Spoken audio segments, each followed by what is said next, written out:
रत्नागिरी नगर परिषदेच्या जुन्या वास्तूचे अस्तित्व संपले. रत्नागिरी शहराच्या मध्यवर्ती भागात दिमाखात उभी असलेली रत्नागिरीच्या प्रशासकीय इतिहासाची साक्षीदार असलेली सुमारे 55 वर्षाची वास्तू जुनी झाल्याने तिच्या निर्लेखनाचे काम वेगाने सुरू झाले आहे. गुरुवारी या इमारतीचा एक भाग पूर्णपणे पाडण्यात आला. 1 मे रोजी नव्या प्रशासकीय इमारतीचे लोकार्पण होणार असल्याने त्यापूर्वी ही इमारत पूर्णपणे निर्लेखित करली जाणार आहे. रत्नागिरी नगर परिषदेची ही प्रशासकीय इमारत 1971 साली बांधून पूर्ण करण्यात आली. 16 मे 1971 रोजी तत्कालीन खासदार दिवंगत शामराव पेजे यांच्या हस्ते या वास्तूचे उद्घाटन झाले होते.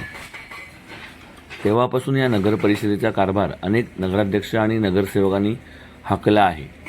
शहराच्या मध्यवर्ती ठिकाणी असलेली रत्नागिरी नगर परिषदेची ही टुमदार वास्तू सर्वांचे लक्ष वेधून घेत होती.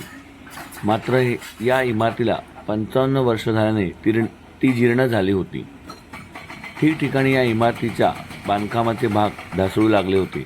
त्यामुळे ही इमारत निर्लेखित करणे गरजेचे बनले होते. सर्व साहित्य कागदपत्रे नव्या इमारतीत हलविण्यात आल्यानंतर आता जुनी इमारत पाडण्यास सुरुवात करण्यात आली आहे.